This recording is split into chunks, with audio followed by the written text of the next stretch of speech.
Bismillahirrahmanirrahim. Assalamualaikum warahmatullahi wabarakatuh.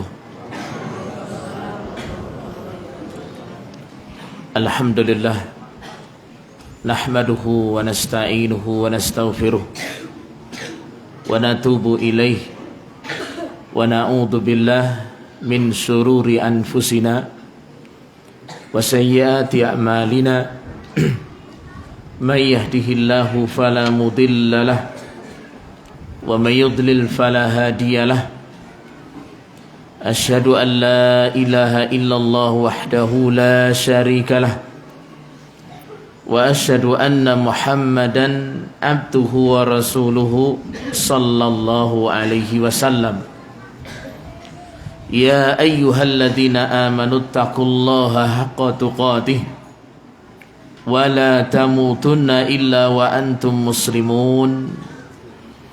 Ya ayyuhan nasu taqu rabbakumul ladzi khalaqakum min nafsin wahidah wa khalaqa minha zawjaha wa bassa minhuma rijalan katsiran wa nisaa'a wattaqullaha alladzi tasaaluna bihi wal arham innallaha kana 'alaikum raqiba. Amma ba'd, fa inna asdaqal hadisi kalamullah wa ahsanal hadi hadi Muhammad sallallahu alaihi wasallam wa syarral umuri muhdatsatuha wa kullu muhdatsatin bid'ah wa kullu bid'atin dhalalah wa kullu dhalalatin finnar. Ma'asyiral muslimin wal muslimat, saudara, saudari dan semua santri yang semoga Allah merahmati, menjaga dan memberkahi. Alhamdulillah, pertama, mari selalu kita mensyukuri nikmat Allah, yang dengan syukur Allah subhanahu wa ta'ala pasti memberikan penjagaan kepada kita, pasti menambah nikmat, dan dengan syukur pasti kita pun akan diselamatkan Allah subhanahu wa ta'ala dari jebakan dan jerat-jerat syaitan. Kemudian jamaah, salawat salam mari kita sampaikan, kita sanjungkan kepada Nabi yang mulia, Nabi besar Muhammad sallallahu alaihi wasallam, kepada keluarganya, sahabatnya dan semua yang mengikutinya sampai hari kiamat. Jamaah Bapak Ibu, saudara saudari sekalian, rahimani wa rahimakumullah. Alhamdulillah, kembali kita berjumpa, bermajlis dalam rangka niat yang sama. Insya Allah kita belajar, kita menambah ilmu dari Al-Quran dan menambah ilmu dari hadis-hadis Nabi Sallallahu Alaihi Wasallam. Mudah-mudahan ilmu yang kita cari ini menjadi ilmu yang bermanfaat. Mudah-mudahan Allah subhanahu wa ta'ala menjadikan majlis kita ini majlis yang menjadikan kita masuk surga dengan mudah. Man salaka tariqan yaltamisu fihi ilma sahhalallahu lahu bihi tariqan ilal jannah. Siapa yang menempuh jalan dalam rangka mencari ilmu, maka Allah akan mudahkan dengannya jalan menuju surga. Jadi jalan tercepat, ini selalu kami ingatkan, jalan tercepat, jalan pintas untuk masuk surga adalah mempelajari agama Allah, mengamalkan agama Allah subhanahu wa ta'ala. Semoga Allah subhanahu wa ta'ala memasukkan kita semua dalam golongan yang seperti ini. Jamaah kaum muslimin wal muslimat, azanillahu wa iyyakum jami'an. Pembahasan kita masih melanjut tentang fadlul Islam, keutamaan agama Islam. Dan ini pembahasan yang pokok, karena seorang yang beragama jelas harus kenal dengan agamanya, keistimewaan agamanya. Tidak dikatakan seorang itu baik dalam beragama kalau tidak mengenal agamanya. Apalagi kita yang hidup di dunia ini, jelas kita sudah paham bahwa ada beberapa agama dari selain Islam. Dan kita sudah yakin bahwa agama Islam adalah agama yang benar, agama yang diterima di sisi Allah Subhanahu wa taala. Ya. Oleh karena itu, seseorang akan semakin yakin, akan semakin kuat ya keislamannya dan juga keimanannya dengan agama yang mulia ini, dengan kita kenal ajaran Islam, keistimewaan ajaran Islam. Jamaah kaum muslimin wal muslimat, azanillahu wa iyyakum jami'an. Pembahasan kita pada kesempatan yang lalu sudah kita bahas tentang makna Islam, makna atau arti dari Islam. Kemudian sudah kita bahas tentang semua para nabi, rasul itu beragama Islam. Tidak ada satupun rasul yang beragama selain Islam. Semua mengajak peribadahan kepada Allah Subhanahu wa taala. Yang berbeda adalah bagaimana syariatnya, bagaimana tata cara mereka beribadah kepada Allah Subhanahu wa taala.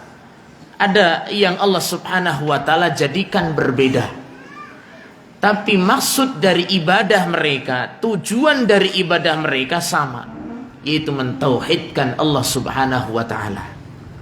Ya, sehingga disebutkan dalam hadis Nabi sallallahu alaihi wasallam, al-anbiya'u ikhwatun wa dinuhum wahidun. Seluruh para nabi itu adalah bersaudara. Ya, kalau disebutkan dalam riwayat ummahatuhum syatta, ibu-ibu mereka berbeda. Ibu-ibu mereka berbeda, maksudnya syariat-syariat, tata cara Allah jadikan berbeda. Wa dinuhum wahid, akan tetapi agama mereka, ibadah mereka, keyakinan mereka itu satu. Islam, mentauhidkan Allah Subhanahu wa taala, menjauhkan dari mensekutukan Allah Subhanahu wa taala. Ya, jadi nggak ada nanti Musa mengajak beribadah kepada selain Allah, atau Isa alaihi salatu wassalam pun juga mengajak beribadah kepada selain Allah, atau rasul-rasul sebelumnya. Tidak ada kecuali mengajak beribadah hanya kepada Allah dan anti syirik. Itu agama mereka. Nah, jamaah kaum muslimin wal muslimat, azanillahu wa iyyakum jami'an. Kemudian juga sudah kita sebutkan bahwa Islam, makna Islam ini ya, ada makna secara umum dan ada makna secara khusus. Ada makna secara apa? Umum. Makna secara umum adalah ajakan atau dakwah beribadah hanya kepada Allah Subhanahu wa taala. Jadi semua para rasul agamanya sama, satu tadi. Karena makna Islam secara umum sama. Semua mengajak beribadah kepada Allah. Ya. Dengan apa yang Allah wahyukan kepada rasulnya, rasul sampaikan kepada kaumnya. Makanya umatnya Musa itu muslimun. Mereka juga apa? Muslim. Umatnya Isa muslimun pada saat itu, yang mengikuti rasulnya, mereka muslim. Atau rasul sebelumnya. Itu makna Islam secara umum. Adapun makna Islam secara khusus adalah setelah diutusnya Rasul Muhammad sallallahu alaihi wasallam, satukan tujuan ibadah hanya kepada Allah Subhanahu wa taala semata, dan bagaimana cara kita menuju Allah Subhanahu wa taala satukan dengan tata cara sunnah Rasulullah sallallahu alaihi wasallam. Oleh karena itu syariat-syariat sebelumnya, syariat-syariat Rasul sebelumnya itu bisa sah kalau disahkan oleh baginda Rasulullah sallallahu alaihi wasallam. Karena Rasul Muhammad menghapus syariat-syariat yang sebelumnya. Kalau sebelumnya masih disahkan oleh beliau, berarti sah pula itu syariatnya untuk umat Rasulullah sallallahu alaihi wasallam. Tidak boleh pakai yang lain. Ya, tidak boleh pakai yang lain. Kalau kita mungkin ikut Musa alaihissalam, ikut Isa alaihissalam, atau orang yang pernah beriman dengan Isa alaihissalam, ternyata Allah takdirkan umurnya masih berjumpa dengan Rasul Muhammad sallallahu alaihi wasallam, wajib beriman dengan beliau sallallahu alaihi wasallam dan mengikuti syariatnya siapa? Rasul Muhammad sallallahu alaihi wasallam. Enggak boleh pakai versi dulu, enggak boleh. Ya. Nah, bahkan ketika sahabat Umar membaca ya kitab sebelumnya, sampai Nabi sallallahu alaihi wasallam menyatakan, "Lau kana Musa hayyan ma wasi'ahu illa tibai." Wahai Umar, kalau seandainya Musa hidup, masih hidup saat ini, sudah diutus aku ini, tidak ada kesempatan kecuali dia wajib mengikuti aku, mengikuti Rasulullah sallallahu alaihi wasallam. Ya, apalagi antum yang jelas-jelas hidup jauh setelah diutusnya Rasul Muhammad sallallahu alaihi wa ala alihi wasallam. Ya, itulah maksud daripada la asyhadu an la ilaha illallah wa asyhadu anna Muhammadan abduhu wa rasuluhu. La ilaha illallah itu mengajak peribadahan hanya kepada Allah Subhanahu wa taala semata tujuannya. Asyhadu anna Muhammad Rasulullah itu apa? Intisarinya adalah mengajak, memerintah, menyatukan, mentauhidkan cara kita beribadah kepada Allah pakai caranya Rasul Muhammad sallallahu alaihi wasallam. Itulah maksud syahadat. Makanya nggak bisa dipisah. Ya, syahadat la ilaha illallah sama Muhammad Rasulullah nggak bisa dipisah. Satu tujuan, satu cara untuk menuju. Jangan tujuannya sama, cara ya namanya aja mau ke metro boleh jalan lewat ini, boleh jalan lewat itu. Ya nggak masalah kalau mau ke metro lewatnya seperti itu. Tapi dengan kita bersaksi la ilaha illallah Muhammad Rasulullah, berarti tujuannya sama, caranya pun juga apa? Sama. Jangan pisah. Ya. Nah, jemaah Bapak Ibu, saudara, saudari dan para santri yang saya muliakan, semoga Allah merahmati semuanya. Kita lanjut pembahasan kita. Kita mulai dengan istimewa atau keistimewaan ajaran Islam. Yang pertama, jemaah,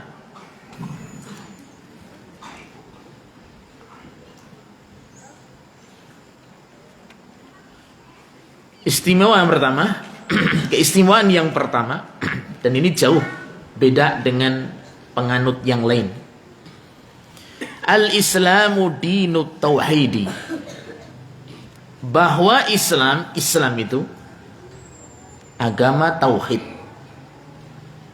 Agama tauhid. Ringkasnya begitu. Beda dengan yang lain. Ya, agama-agama yang lain, keyakinan-keyakinan yang lain. Bahkan dengan kita mengenal seperti ini, nanti kita bisa membedakan mana seseorang yang beragama Islam dengan baik dan mana beragama Islam yang senangnya masih campur-campur. Gitu ya. Makanya memurnikan ajaran Islam. Itu kan ciri khasnya begitu. Bagaimana yang paling pokok memurnikan itu? Ketahuilah bahwa Islam itu agama tauhid. Agama yang mengajak kepada mengesahkan Allah Subhanahu wa taala.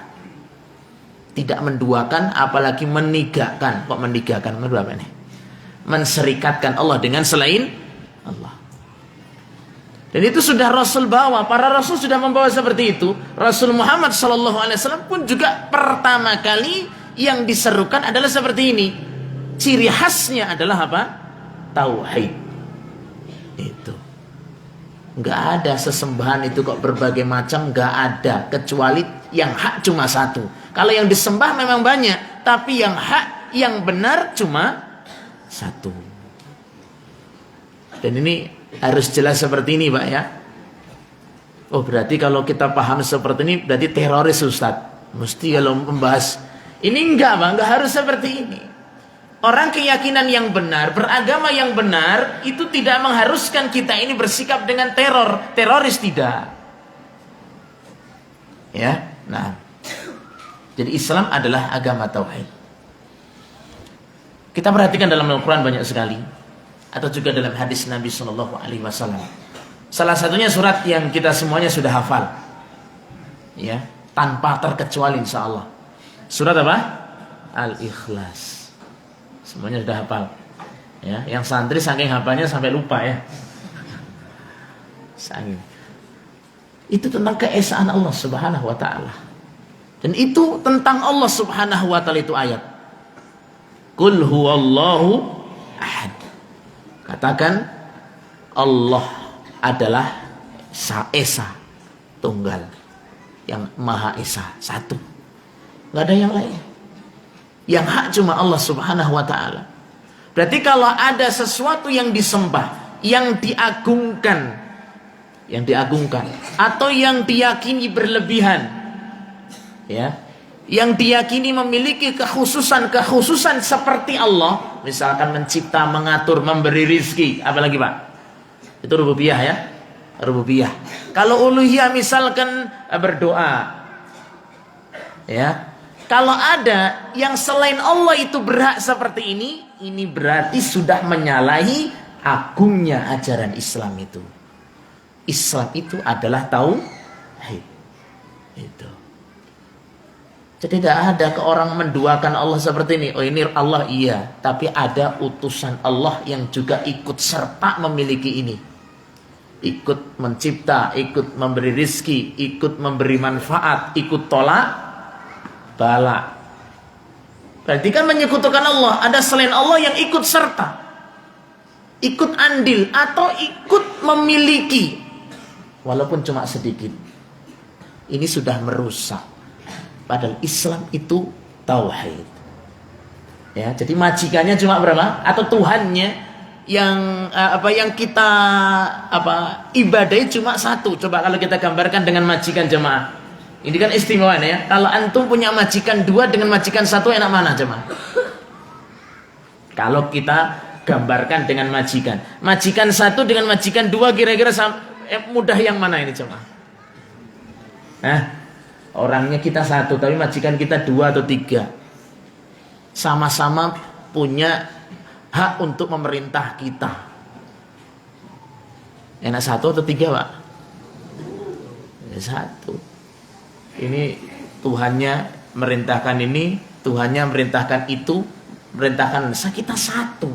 Satu waktu perintahnya tiga berlainan. Dan itu biasa kadang-kadang seperti itu. Susah kalau pembantu bisa jadi punya tuan yang berbeda seperti ini. Susah.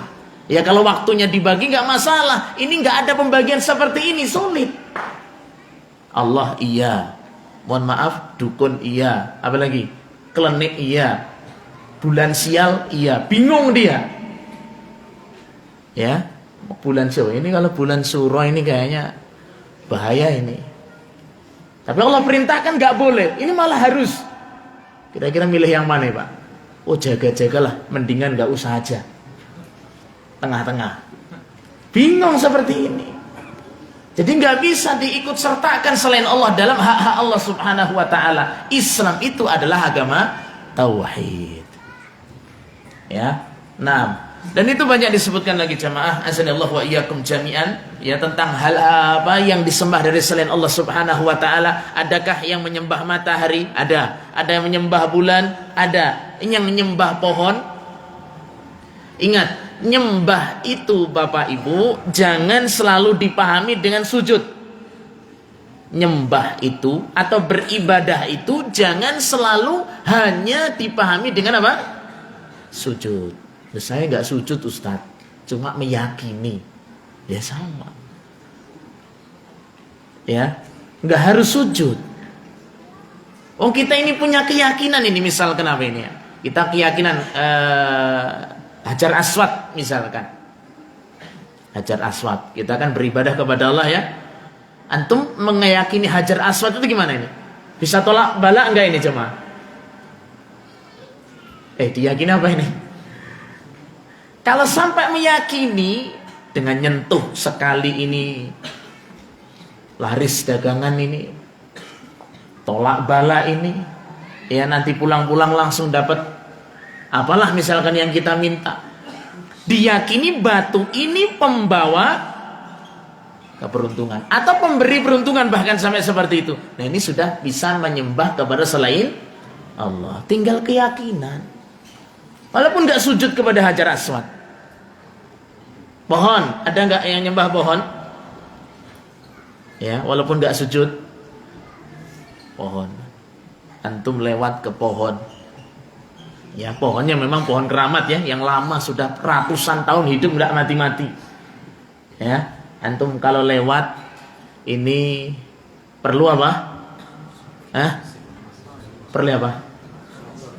Ngelakson itu kalau ngelewati kuburan, Pak. Kalau ngelewati kuburan, ngelakson. Ada keyakinan biasanya. Nah ini yang perlu dibersihkan, keyakinan seperti ini. Padahal orang yang sudah mati tidak mendengar dan tidak apa? Mengabulkan. Kalaupun toh mendengar tidak mengabulkan. Loh mereka kan diberi rizki Ustaz. Orang yang meninggal di jalan Allah Subhanahu wa ta'ala, jangan kamu sangka mati. Hidup mereka diberi rizki. Iya memang diberi rizki, tapi tidak memberi rizki. Enggak memberi rizki kok malah kamu minta. Jadi kembali ke keyakinan itu jemaah. Ya. Bahkan bisa jadi malah dimaafkan orang karena tidak tahu ya, orang karena tidak tahu saja ikut-ikut saja, lain hukumnya dengan apa? Sudah sampai meyakini. Lewat pohon keramat atau kuburan. Depannya tin, ya ikutin aja lah, tin. Nah, tanya depannya loh, wah ada keyakinan lah. Pak kok ikut tin? Ya depannya tin ya saya Pak, tin. Kan tanda kenal ini kan. Itu beda hukumnya. Itu bisa jadi gak masalah kalau misalkan seperti itu. Tapi kalau ada keyakinan yang khusus sebenarnya tidak boleh diyakini kecuali hanya kepada Allah Subhanahu wa ta'ala, ini sudah menyalahi dari istimewanya ajaran Islam. Islam adalah agama apa? Tauhid. Nah, jamaah rahimani wa rahimakumullah. Itu juga disebutkan lagi ini contoh-contoh ya, bahwa Islam itu memang berbeda dengan orang-orang musyrik dulu ya. Dalam surat An-Najm ya sudah disebutkan afara'aitumul Lata wal Uzza. Ada Lat, ada apa? Uzza. Wa manatas salisatal ukhra. Itu kan sesembahan lagi itu. Ya. Ada Lat, itu sebagian penjelasan menyebutkan itu adalah batu putih, sebagian menyebutkan itu adalah patung. Ya. Kemudian Uzza apa ini? Pohon besar nih. Masyaallah. Jadi kan memang seperti itu. Kemudian ini juga ini ya, ini yang perlu saya sampaikan lagi ini. Perantara.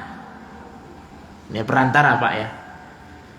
Seseorang berdoa kepada selain Allah Subhanahu wa ta'ala. Memang dia berdoa kepada selain Allah, langsung kepada selain Allah, tapi dia meyakini yang memberi adalah Allah, tapi dia berdoanya sama siapa?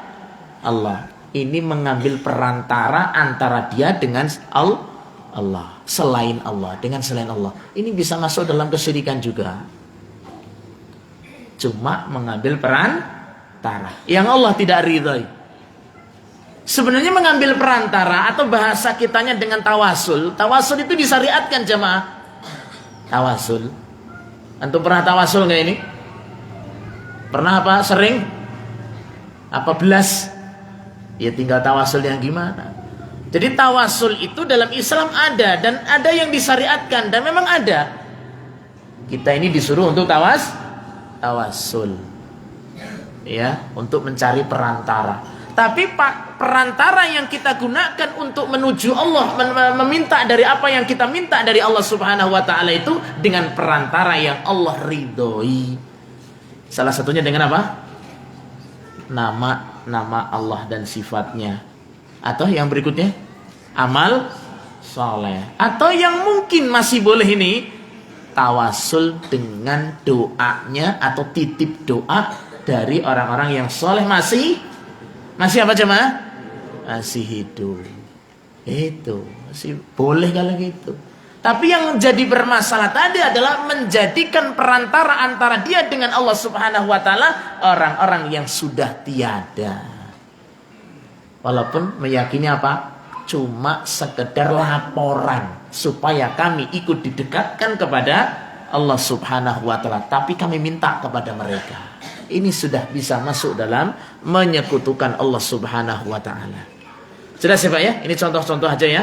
Jadi kesimpulannya tadi yang pertama dari istimewanya ajaran Islam, Islam itu adalah agama tauhid. Berbeda dengan yang lain. Yang lainnya banyak perserikatannya. Bahkan orang Islam mungkin ada yang masih meyakini boleh menyekutukan Allah Subhanahu wa taala tadi. Banyak. Ada yang nyembah Allah, ada yang nyembah apa? Pohon, ada yang nyembah akiknya. Akik tahu Pak akik? Apa akik? Cincin akik. Macam-macam orang itu jadikan sekutu bersama Allah. Ini dihilangkan. Kalau kita sudah yakin dengan Islam, katakan tauhid itulah ciri khas ajaran Islam. Ya, nah, jamaah kaum muslimin wal muslimat, azanillahu wa iyyakum jami'an. Kemudian yang berikutnya, yang kedua, istimewanya yang kedua.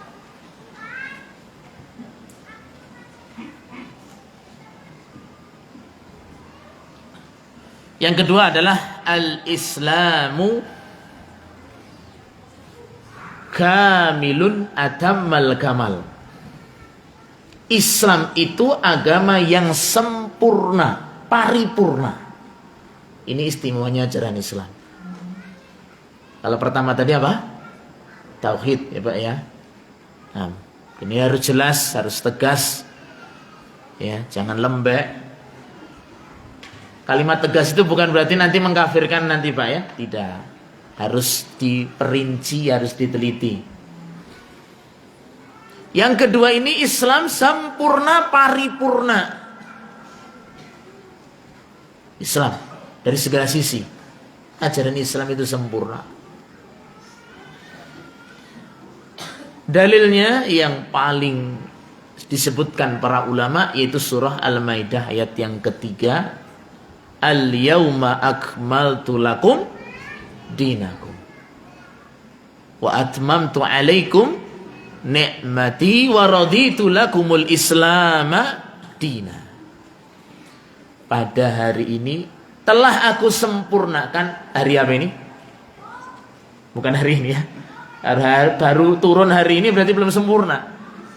Hari ini hari ketika Rasul sallallahu alaihi wasallam haji wada beliau, haji terakhir, haji perpisahan beliau sallallahu alaihi wasallam. Ya.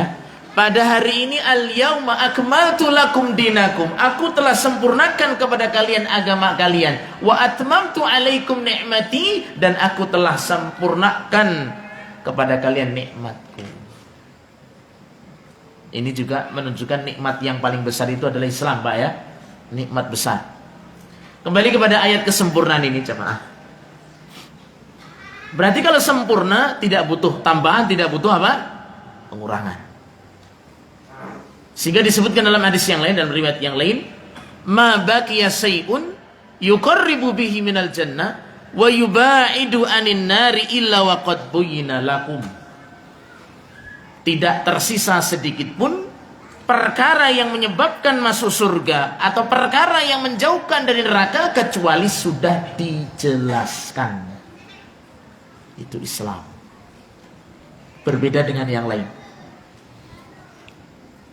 Ya, sampai orang Yahudi saja sampai menyampaikan apa? Kepada Umar ibn al-Khattab radhiyallahu an, kalau seandainya ayat ini turun kepada kami akan jadikan sebagai apa? Hari raya. Luar biasa.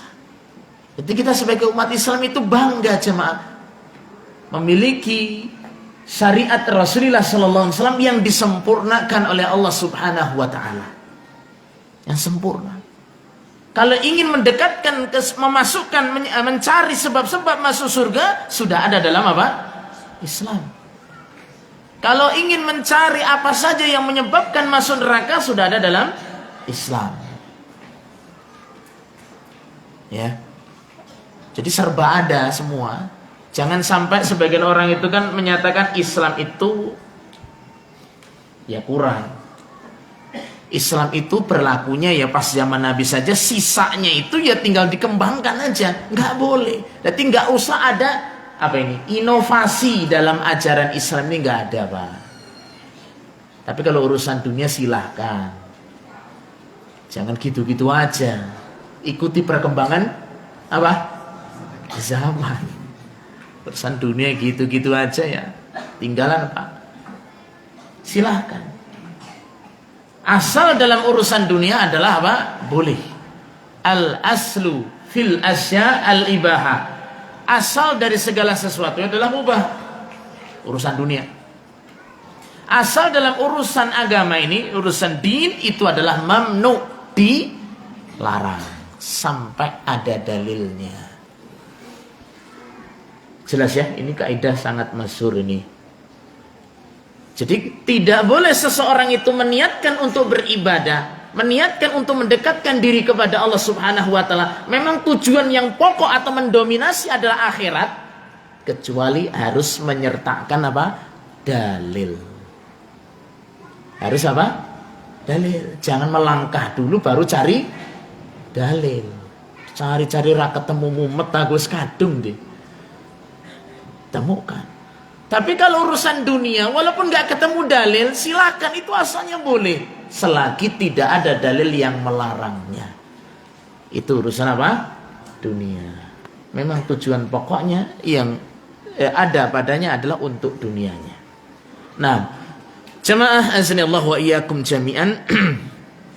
Dalam suatu riwayat disebutkan ketika dijelaskan oleh Imam Malik rahimahullahu taala, beliau menjelaskan dari ayat al-yauma akmaltu lakum dinakum, beliau rahimahullahu taala menyatakan man ibtada'a bid'atan yaraha hasanah faqad za'ama anna Muhammadan khanar risalah. Siapa yang masih berusaha, masih membuat hal-hal yang baru dalam urusan agama ini, sungguh dia telah menuduh, ya, dia menganggapnya baik Pak, karena memang menganggapnya baik.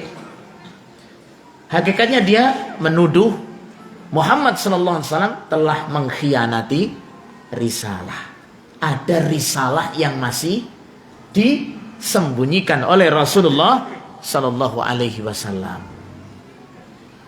Oh, Rasul sudah sampaikan, ya. Bahkan Nabi SAW itu ketika Haji Wada kan sudah menyampaikan, apakah aku sudah sampaikan semuanya? Mereka menyatakan sempurna.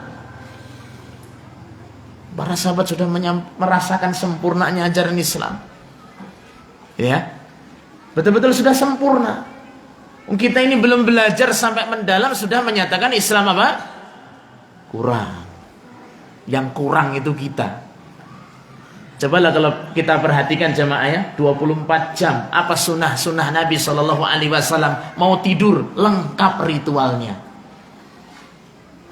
Kalau kita mau tidur ritualnya paling bismika Allahumma amutu, wah ya, itu udah sempurnanya manusia.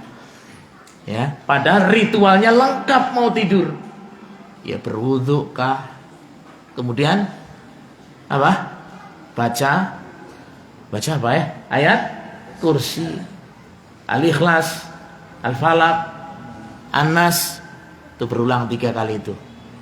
Diusap ya wajah dan bagian yang terjangkau, miring sebelah kanan, arah ke kiblat, usahakan kan begitu. Di antara sunah-sunahnya. Kemudian apa? Menyapu sebelumnya menyapu. Kok menyapu apa namanya? Ngebut ini bahasa planet ini. Ngibas dia sebelum tidur, alas tidur kita ini bismillah, bismillah selesai. Masya Allah, ini ritualnya sebelum tidur. Itu sunnah Nabi Sallallahu Alaihi Wasallam. Kita sempatnya mungkin bismika Allahumma amutu. Wah ya itu udah hebat sekali. Rata-rata lewat. Karena sudah apa? Ngantuk. Itu banyak dilupakan. Makanya kata para ulama, ketika seseorang itu lebih memilih sunnah selain Nabi, pasti menjadikan dia lupa atau mematikan sunnah Rasulullah Sallallahu Alaihi Wasallam. Ya, itu baru mau tidur. Kalau bangun tidur dalam kondisi takut, ada adabnya lagi. Ada adabnya lagi. Ya, tidur pas mimpi buruk pun juga ada adabnya lagi. Masya Allah. Antum gak pernah mimpi buruk ya jemaah? Apa buruk terus? Bangun tidur pun juga ada adabnya lagi. Di antara adabnya bangun tidur adalah setelah bangun tidur itu membiasakan membaca 10 ayat terakhir surah Ali Imran. Udah biasa dibaca belum? Alhamdulillahilladzi ahyana ba'dama. Itu sudah hebat ya Pak ya. Rata-rata kelewat. Masya Allah. Itu satu contoh aja sunnah Nabi yang sempurna ketika mau tidur dan setelah bangun tidur. Belum hal-hal yang lainnya. Jelas ini Pak ya. Jadi kalau kita sudah yakin Islam agama yang sempurna, kita semakin cinta. Islam itu hebat. Gitu ya. Kalau pengen masuk surga, carilah, belajarlah agama Islam ini. Akan mendapati luasnya ajaran Islam itu. Nabi itu menerangkan dengan segamblang-gamblangnya. Jelas ini Pak ya? Ya, jadi kalau bingung itu jangan cari yang lain ya, carilah Islam. Ya, kalau belum ketemu berarti memang ilmunya mentoknya seperti itu. Ya. Baik, jemaah kaum muslimin azanillahu wa iyyakum jami'an. Udah isya apa belum ini? Udah ya? Kok meneng baik? Ya udah azan dulu. Tafadhal ya, mau azan.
محمدا رسول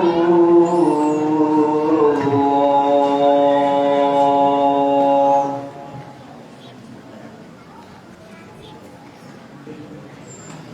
حي على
Kita lanjutkan yang kedua dari keistimewaan ajaran Islam.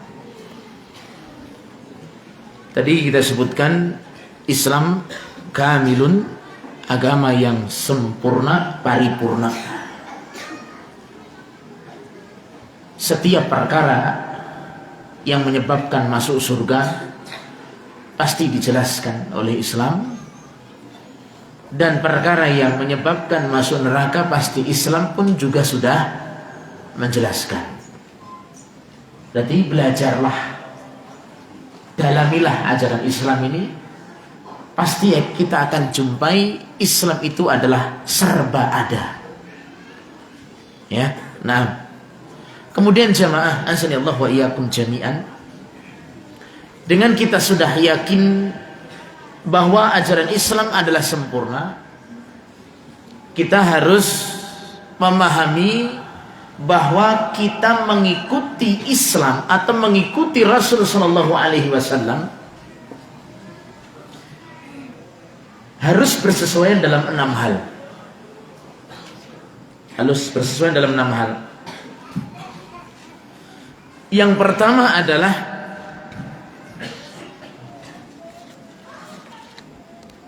dalam fisababihi, dalam sebab. Jadi mencocoki Islam, mencocoki petunjuk Nabi Shallallahu Alaihi Wasallam itu harus bersesuaian dalam sebab. Apabila Islam itu memberikan suatu ibadah dengan sebab tertentu, ya cocokilah sebabnya. Cocokilah apa? Sebabnya. Jadi kalau Islam itu membawa ada ibadah misalkan digandengkan dengan sebab tertentu, itulah ketentuan Nabi SAW, ya cocokilah sebabnya. Jangan pakai sebab yang lain. Ini jangan. Ya, misalkan contohnya jemaah azanillahu wa iyyakum jami'an, antum sholat masuk masjid ada ya? Apa sebabnya tadi? Masuk rumah Allah Subhanahu wa ta'ala, ya cocoki. Kemudian antum buat lagi, setiap masuk kubur. Masuk kubur apa kuburan? Apa kuburan? Antum sebabnya buat sendiri. Ini masih merasa kurang dengan kesempurnaan ajaran Islam. Karena itu tidak dijadikan sebab oleh Rasulullah Sallallahu Alaihi Wasallam. Jelas ya? Jadi yang bermasalah karena apa? Menjadikan sebab yang tidak disebabkan oleh Rasulullah SAW. Jadikan sebab. Yang kedua adalah bercocokkan dalam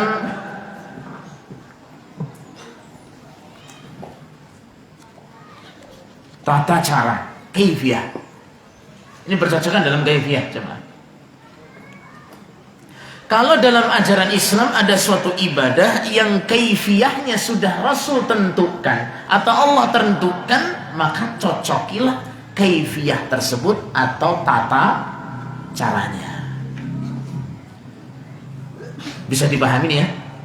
Jadi kalau Islam ini kan, Islam memang dalam ajaran Islam itu ada suatu perintah yang sifatnya itu umum, tata caranya bisa umum, Pak. Biasanya dalam ibadah-ibadah muamalah, berbakti sama orang tua, bergaul dengan istri, atau mungkin sama masyarakat, itu tidak ditentukan secara rinci detailnya harus begini. Yang penting itu dinilai baik oleh masyarakat dan tidak melanggar syariat Islam. Boleh-boleh aja. Misalkan kita ini kepada orang tua, ya kita nggak samakan orang tua kita dengan orang tua teman kita. Yang penting kita diperintah untuk berbuat baik, itu Pak ya. Ya kan, misalkan orang tua kita ini kalau dijenguk senangnya dibawa apa Pak? Martabak. Martabak ketahuan ini Pak. Ini satunya nggak sedang martabak. Nggak bisa kita samakan berbuat baik ketika menjenguk dengan mesti bawa martabak. Tidak harus. Tapi bagaimana dikenal senang, baik, disukai oleh orang tua dan tidak melanggar syariat, silahkan dan itu bebas. Ya, karena ketentuannya umum.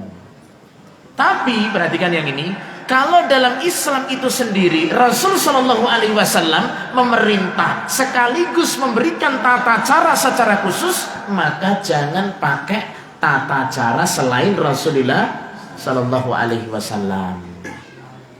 Bisa nih ya. Kalau sholat ada tata cara yang Nabi ajarkan jemaah? Ada. Jadi jangan sholat gaya masyarakat Kalirejo sendiri misalkan, itu jangan. Ya. Kalau sholat saya sujudnya lain Ustaz. Ini kalau sampean kan sujudnya mungkin tangan dulu atau lutut dulu. Kalau saya kepala dulu misalkan. Ini bunuh diri juga ini.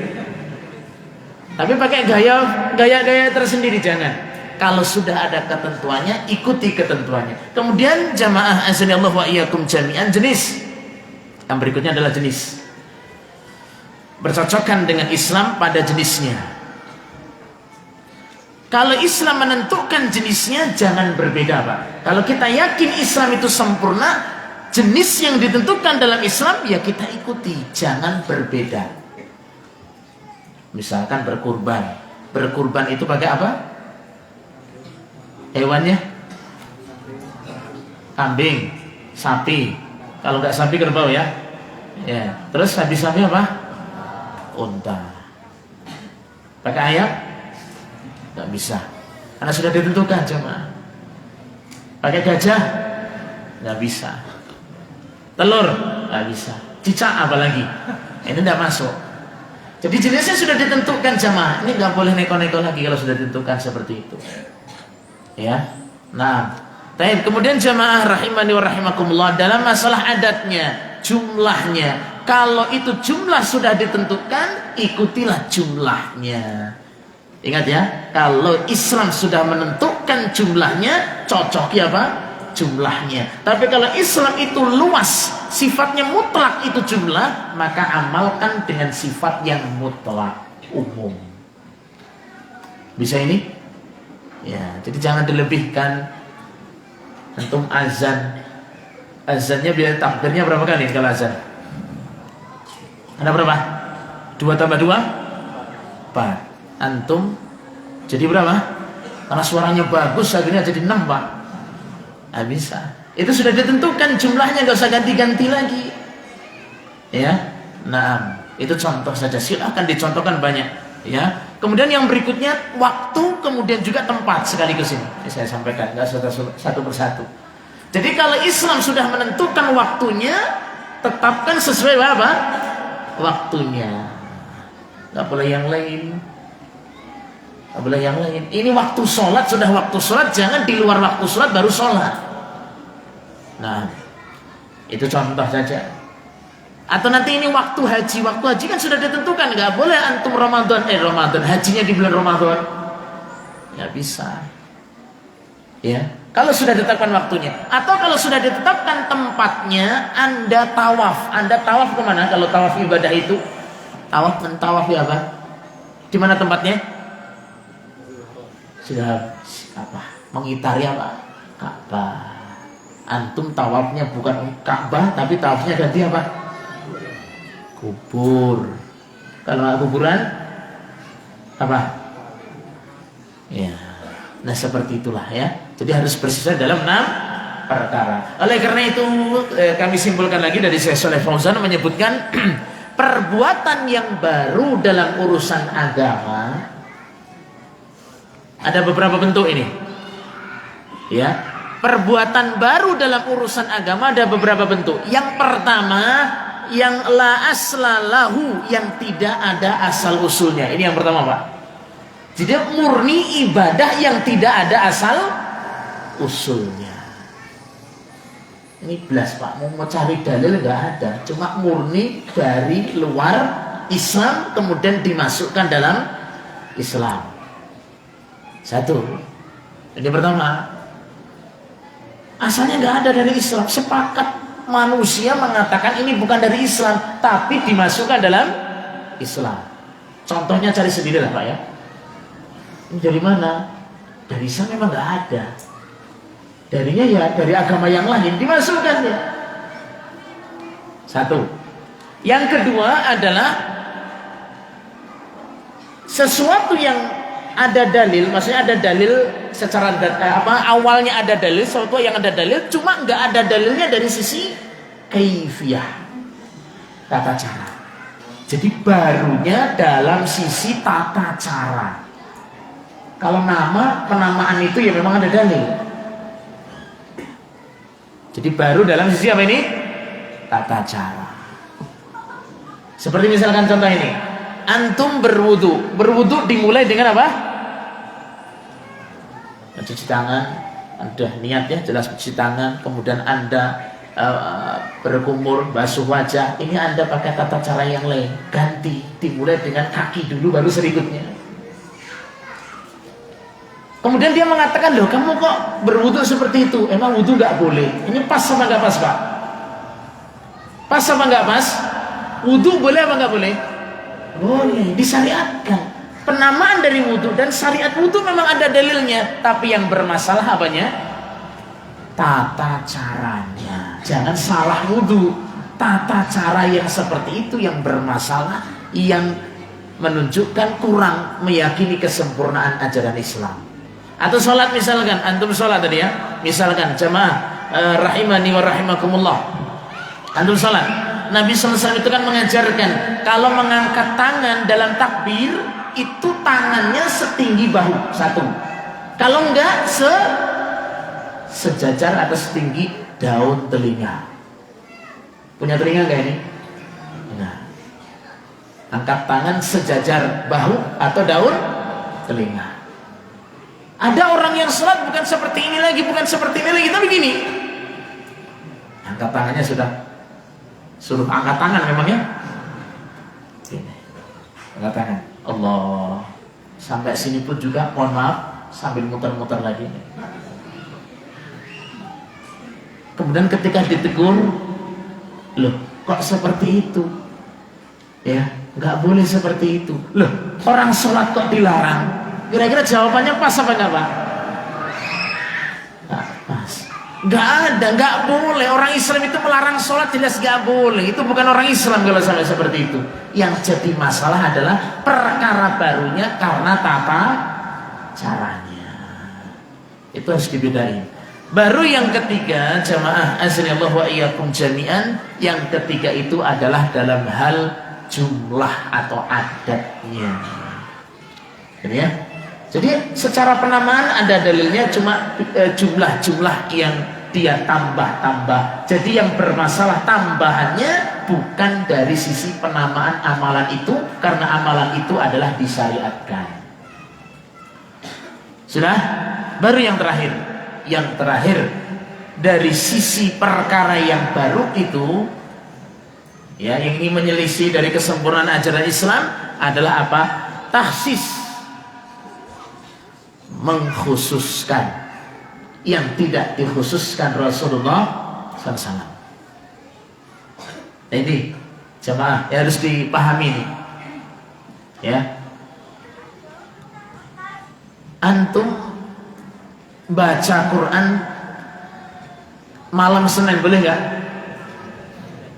Malam Selasa? Malam Rabu? Boleh ya? Iya. Semua malam baik untuk dibaca. Tapi yang jadi masalah, kenapa misalkan malam seperti ini ada keistimewaan? Nah ini. Jadi yang jadi masalahnya bukan pembacaan Quran, tapi yang jadi masalah kenapa dikhususkan malam ini, gitu misalkan. Itu yang jadi pertanyaannya. Atau semisal contoh lagi jamaah ya, kalau misal mas like malam lah. Misalkan ada seorang ibu ya, ibu kalau hamil tua biasanya sering membaca surat Yusuf. Boleh nggak Pak baca surat Yusuf? Yang ibu hamil atau yang bapak-bapak, boleh nggak baca surat Yusuf? Tapi ketika hamil tua disunahkan baca surat Yusuf biar anaknya ganteng. Padahal bapak ibu belas orang masuk belas. Jaluk aneh Pak. Ya. Yang jadi masalah apanya Pak? Membaca surat Yusufnya apa? Pengkhususannya di sini. Pengkhususannya yang tidak ada contoh dari Rasulullah SAW. Itu aja. Jadi pengkhususan. Kita pun juga misalkan taklim mau malam Ahad, mau malam Senin, mau Selasa, tidak ada masalah. Itu kembali kepada kesempatan, dan dirubah jadwal pun juga nggak ada perbedaan yang lain. Semua bagus semua. Jadi penjadwalan bukan karena pengkhususan malam Ahad adalah malam keberkahan, malam Sabtu enggak, itu nggak ada. Nggak ada dalil-dalil begitu, nggak ada. Nah itulah sisi bedanya. Ya. Antum ketika juga mungkin ibunya hamil tua ada dia, ganti ini bukan surat Yusuf Pak, karena bapak ibunya lumayan kurus, biar anaknya gendut sering baca surat Al-Fil, biar anaknya Pak gendut. Nah ini bermasalah lagi, begitu ya. Persis ketika mungkin ad-duha Pak ya, ini yang sering banyak bertanya itu, kalau sholat duha ini bagusnya mengkhususkan baca surat apa Pak? Ad-duha. Silahkan dicari dalilnya. Apakah memang kebiasaan Nabi kalau sholat duha memang biasa baca surat duha? Enggak. Ya. Nah, baik jemaah rahimani wa rahimakumullah. Jelas ya soal ini ya? Jelas apa belum Pak? Ya, gitu ya. Nah, itu masih dua dari keistimewaan ajaran Islam. Yang pertama, Islam adalah agama tauhid. Yang kedua, Islam adalah agama yang sempurna. Jadi harus dibedakan baik-baik. Kita nggak boleh melarang suatu amalan kalau kita sendiri bukan ahli dalam beramal. Maksudnya kita sendiri nggak beramal Pak. Ini nasihat para ulama ini ya. Kadang-kadang ahlus sunnah senangnya melarang, tapi dia sendiri nggak mau beramal. Ya, ini bahaya. Orang melarang misalkan, sebenarnya Islam itu luar biasa Pak. Orang yang jujur sebagai ahlus sunnah sebenarnya bagus amalnya, semangat dalam beramal. Jangan semangat melarang kalau dia sendiri apa? Gak mau beramal. Gak boleh baca itu. Lah sampai yang sendiri gak pernah baca Quran. Gitu. Gak boleh baca zikir itu. Lah sampai yang sendiri juga gak pernah apa? Berzikir. Selesai sholat kabur gitu ya. Masya Allah. Ini kekeliruan yang seperti itu. Nah, kemudian yang kedua, kalau tadi kan jangan kita melarang suatu amalan kalau kita sendiri tidak rajin untuk beramal, ya. Kemudian yang terakhir, mari setiap amalan-amalan ibadah kita ini semua berlandaskan dengan ilmu dan sunnah Rasulullah Shallallahu Alaihi Wasallam. Kemudian yang berikutnya, ketika ada saudara kita mungkin melakukan suatu amalan, jemaah, ini penting, yang itu menyelisih sunnah Nabi SAW. Ingat ini ya, bapak-bapak nanti ya, saya ini berbeda loh dengan jamaahmu. Kita ini begini, ketika ada saudaramu melakukan suatu amalan yang berbeda dengan kita menurut sunnah Nabi, itu sudah berbeda. Hati-hati dengan gampang menvonis sebagai orang kafir atau gampang memvonis sebagai ahli bid'ah. Ya, ini harus hati-hati. Karena semua vonis itu harus disertai dengan apa? Syaratnya. Kemudian kita sebagai seorang muslim ahlu sunnah, ketika ada saudaranya mengamalkan sesuatu amalan dan dia masih muslim, tetap harus ada rasa cinta dan ada rasa benci, Pak. Ingat ya, biar kita ini bisa adil, Pak. Kita punya tetangga masih muslim ya, Pak ya, masih muslim, tapi amaliyahnya mungkin berbeda dengan sunnah Nabi SAW, tapi dia masih muslim, ibadahnya juga nggak semuanya berbeda, masih sama. Kita harus punya wala dan baroknya, ada cinta dan ada benci. Yang kita benci itu perkara yang buruk tadi. Adapun sebagai sesama saudara muslim, kita harus tetap saling apa? Mencintai karena keislamannya. Sehingga dengan seperti ini jamaah Bapak Ibu rahimani wa rahimakumullah, kita semangat untuk mendoakan dan semangat untuk memberi pencerahan. Bisa ya ini ya? Nah, kadang-kadang itu kalau kita ya, kita saking mungkin tetangga kita berbeda dengan kita padahal masih muslim, kita langsung benci semua sepenuhnya. Ini jangan. Itu saudara kita muslim, ada cinta kita karena keislamannya. Kita semangat untuk mendoakannya, kita semangat untuk berusaha mengajarinya, tapi kita tidak senang dalam perkara yang menyelisih sunnah Rasulullah Sallallahu Alaihi Wasallam. Cukup ya sampai di sini. Kayaknya sudah mulai miring-miring ini. Kalau miring-miring berarti tanda capek dah. Nah, sampai di sini kajian kami. Semoga Allah Subhanahu Wa Taala menjaga dan memberkahi kita semuanya. Wallahu a'lam bishawab. Saya tutup. Subhanakallahumma bihamdik, asyhadu an la ilaha illa anta, astaghfiruka wa atubu ilaik. Assalamualaikum warahmatullahi wabarakatuh.